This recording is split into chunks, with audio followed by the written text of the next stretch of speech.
150 ans, ça se fête, en couleurs, en images, en émotions. C'est le moment pour prendre la route manitobaine afin de mettre en lumière la beauté, les gens, les cultures et les histoires qui ont contribué à l'épanouissement de notre province.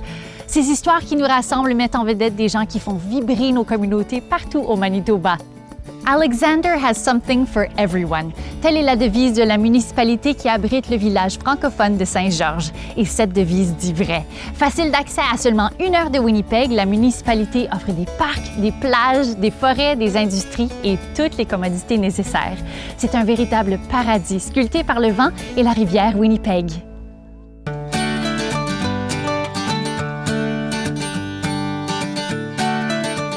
C'est mon chez nous. C'est une communauté très vivante. C'est la nature parfaite. Saint-Georges, c'est beau.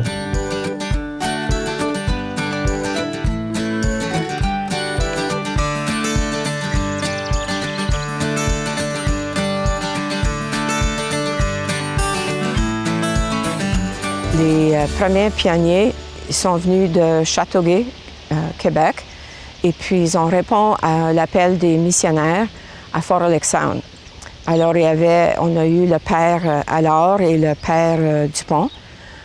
Et puis, c'est leurs familles qui sont venues les premiers. Alors, c'était les familles Chèvrefille, Dupont-Vincent.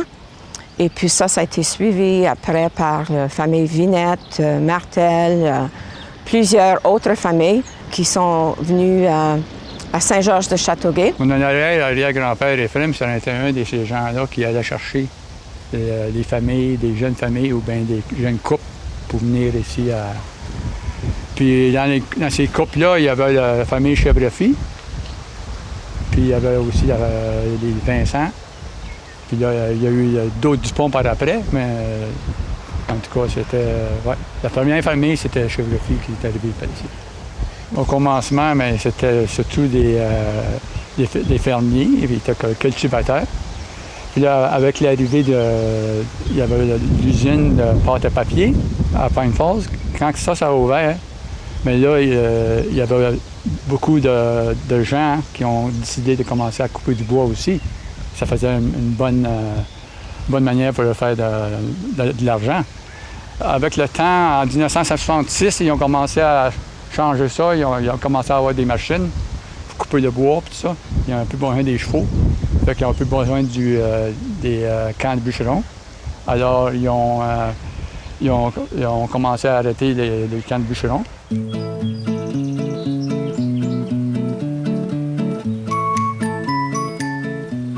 Le rôle de la religion dans la communauté, au commencement, ça a été très important. La première école a été commencée dans la première chapelle. Alors, c'était l'abbé Poirier qui enseignait aussi en 1903, 1904. Les autres curés qui sont venus, ils étaient vraiment des entrepreneurs qui travaillaient avec les colons dans la communauté. Ils ont commencé beaucoup de choses, puis surtout des coops. L'école même était bâtie en 1926 et déménagée en 1950 ici à Saint-Georges. L'école a été fermée et rouverte de nouveau en 1994.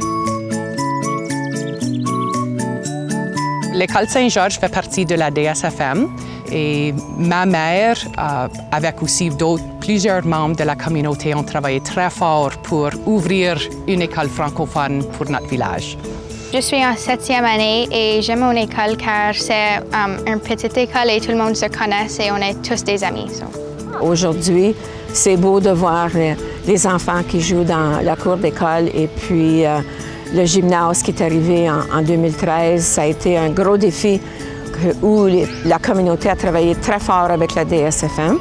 Alors aujourd'hui, on a vraiment un beau centre où on peut être très fiers.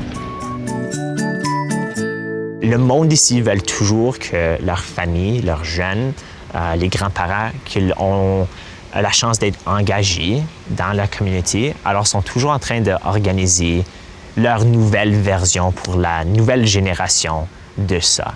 Saint-Georges a quand même gardé sa culture à travers de l'école, surtout le comité culturel Châteauguay. Ça fait 35 ans que je m'intéresse et j'organise des activités culturelles pour la communauté, pour garder notre culture vivante et notre langue aussi. Mais c'est aussi un travail d'équipe, hein? On aime offrir des spectacles, des concerts. Ça fait 4 ans maintenant qu'on donne des cours de piano aux jeunes. On essaie de toucher au théâtre, à la danse, au dessin, à la peinture, à l'artisanat.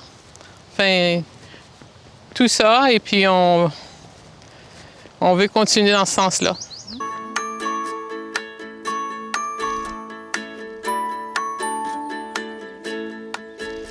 Le musée a été commencé premièrement par la Ligue des femmes catholiques qui ont eu l'idée. Et puis en 1968-69, le comité travaillait pour établir son propre musée à Saint-Georges. La grande ouverture en 1970, on voulait raconter vraiment les histoires de tous les gens qui sont venus vivre ici et puis comment la communauté a débuté et où elle est aujourd'hui. Moi, la chose que j'ai trouvée difficile, c'est quand on a commencé à perdre tous nos aînés. Ça, c'était nos piliers. C'était nos historiens. Moi, je trouve qu'on est bien choyé d'avoir le musée ici parce qu'il ne faut pas les oublier. Parce qu'on a ce qu'on a aujourd'hui à cause de toutes les démarches et tout ce qu'on fait, les sacrifices pour avoir ce qu'on a ici aujourd'hui.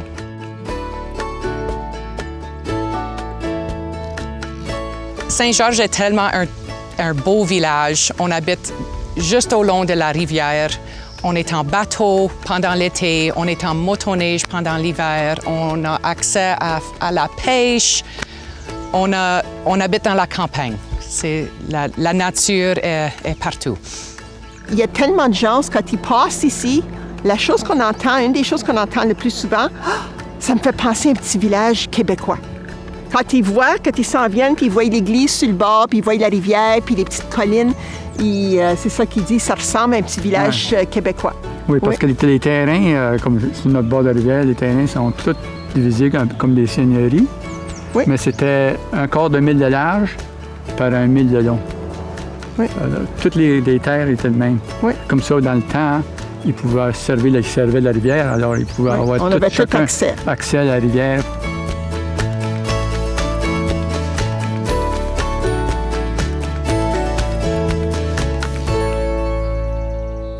Je pense que les gens de Saint-Georges sont généreux. Il y a beaucoup d'entraide ici dans la communauté, puis le monde sont vraiment prêts à prendre le temps de se supporter. Avant, tu te promenais dans le village, tu dis « Ah, ça, c'est la maison de telle, Germaine. » Puis on a tous des petits noms, des sobriquets, tout ça. Et puis là, maintenant, je me promène, j'ai aucune idée qui vit dans quelle maison. Ça l'a beaucoup changé. Beaucoup changé. Oui, oui. Puis c'est pas toujours des francophones qui rentrent, c'est d'autres. Oui, mais c'est ça. C'est pareil comme partout. Hein, Oui, puis c'est le fun parce que ça l'ajoute. Puis c'est pour ça que c'est un beau changement parce que c'est un peu comme un ragoût. Puis là, tu mets toutes sortes de différentes épices dedans, puis c'est wow! Tu finis avec un beau mets.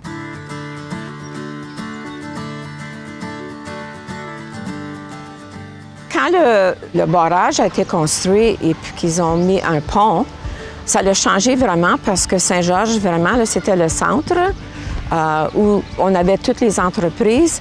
Puis une fois que le pont a été construit, les gens ont changé de direction. Il n'y avait plus besoin de venir au village. Parkview Point Falls est devenu le centre économique. Et puis c'était la plus grosse école aussi, l'école secondaire. Alors, l'hôpital, les médecins. Alors, c'est là où les gens se rendent.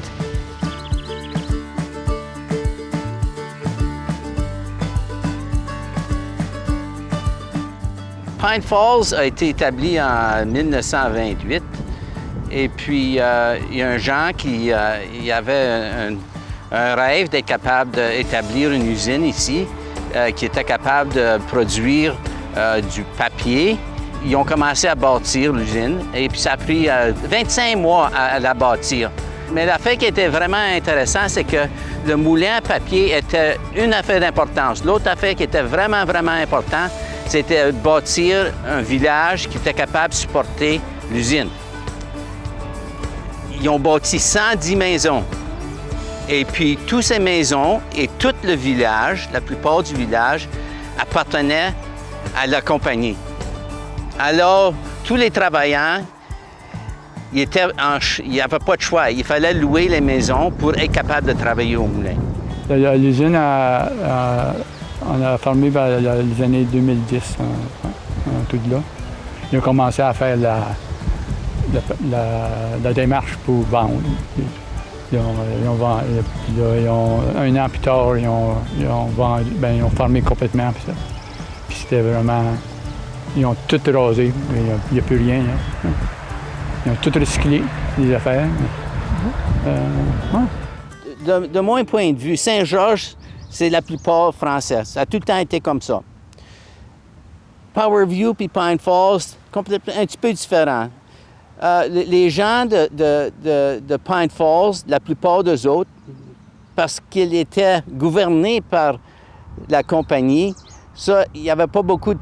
Je ne sais pas s'il y en avait des familles français qui demeuraient à Pine Falls.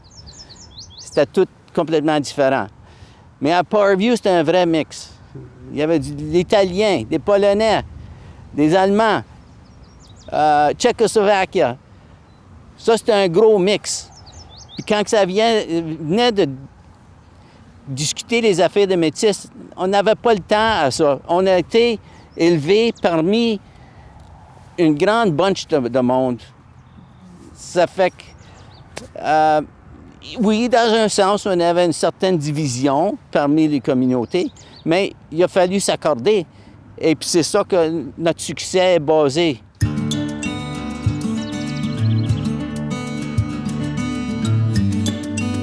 Avec la vision qui avait été développée avec CEDEM, la CDC avait établi plusieurs projets et puis je dois dire qu'ils sont presque tous là. Un, c'est un terrain de camping. On a beaucoup d'atouts ici et puis c'est d'avoir plus d'attrait touristique. Puis je pense qu'on est presque là. Je veux que ça reste le petit village de Saint-Georges et que ça, c'est pas un cité ou un ville. Je veux que ça reste un petit village. Mon prochain grand rêve, là, ça serait de faire un grand spectacle en plein air. Bien, moi, j'espère juste que l'école française peut continuer. Parce que c'est peut-être ça qui va commencer les jeunes à pouvoir parler français. Puis, d'être fiers de leur langue. Parce que c'est une chose de parler une langue. Il faut que tu aimes une langue avant de vraiment la parler, si tu veux la garder. Parce que ça c'est important. Puis l'école française peut faire ça.